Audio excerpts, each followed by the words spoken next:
ఒక 1 acre 1 acre land ఉంది. ఆ 1 ఎకర్ ల్యాండ్ ఒక లేఅవుట్ అయింది. సో, 1 ఎకర్ ల్యాండ్‌లో నుంచి లేఅవుట్ అయిన కాడి నుంచి ఇప్పటిదాకా ఉంటది. బికాజ్ ఏదైతే ఈ 1 ఎకర్ ల్యాండ్‌లో ఎన్ని ఫ్లాట్స్ ఏసారు? ఒక 50 ఫ్లాట్స్ ఏసిర్రా? సో, ఆ చిట్టా అండ్ అదే గాకుండా దాని లేఅవుట్‌లో క్లియర్‌గా ఉంటది. ఎన్ని ఫ్లాట్స్ ఏసిర్రు అని. అండ్ దాని తర్వాత ఏ ప్లాట్ మీద అంటే ఫ్లాట్‌కి డివైడ్ చేసి ఉంటది. ఏ ఫ్లాట్ నువ్వు తీసుకుంటున్నావు. సో, ఆ ఫ్లాట్ అనేది కూడా లింక్ డాక్యుమెంట్. సెకండ్ లింక్ డాక్యుమెంట్‌లో ఉంటది. సో, ఎంతమంది చేతులు మారితే అన్ని డాక్యుమెంట్స్‌లో క్లియర్‌గా ఉంటది. ఈ ప్రాపర్టీ ఎవరి పేరు మీద నుంచి ఎవరి పేరు మీదకి మారింది. దీన్ని చూసుకొని మనం ఈసీ మీద చూసుకోవాలి.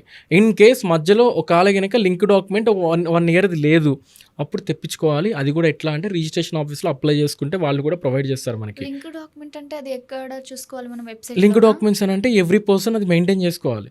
ఓకే. నువ్వు ఒక ప్రాపర్టీ పర్చేస్ చేస్తున్నావంటే నీకు అమ్మేటోడి దగ్గర ఆ లింక్ డాక్యుమెంట్స్ ఉంటాయి కంపల్సరీ. ఆ లింక్ డాక్యుమెంట్స్ అనేది వాళ్ళ దగ్గర నుంచి లేకపోయినా కూడా వాళ్ళు అప్లై చేసి తెప్పియాలి.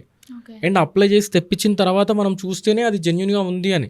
అండ్ కొన్ని సిట్యుయేషన్స్‌లో ఎట్లా అంటే ఒక 500 స్క్వేర్ యార్డ్స్ మనం ల్యాండ్ కొంటే ఈ ల్యాండ్‌లో నా ల్యాండ్ ఉంది అని చెప్పి పక్క ల్యాండోడొచ్చి అవును. దీంట్లో ఇది నాది, దీంట్లో 50 స్క్వేర్ యార్డ్స్ నాది కలిసింది. లేదు అని అంటే వీళ్ళకి మార్కింగ్ ప్రాపర్‌గా తెలియకపోతే ఇయన్నీ అయిపోతాయి. ఇయన్నీ ఎప్పుడైతాయి అనంటే సెకండ్ పర్సన్ వచ్చినప్పుడు. అంటే ఒక పర్సన్ వేరే వాళ్ళకి అమ్మేసినప్పుడు వీడికి ఎట్లాగో ప్రాపర్‌గా నాలెడ్జ్ లేదు కదా దీని మీద. నేను ఇట్లా అంటే నమ్మేస్తాడులే అని చెప్పి ఒక లిటిగేషన్ అనేది క్రియేట్ చేస్తారు. ఏదైతే మనం ఆ సర్వే చేపించుకున్నప్పుడు గవర్నమెంట్ రికార్డ్స్‌లో నీ పేరు మీద ఎంత నుంచి ఎంత వరకు ఉంది ల్యాండ్ అనేది వాళ్ళు కంప్లీట్‌గా చూసి వాళ్ళు రాళ్ళు పాతుతారనమాట.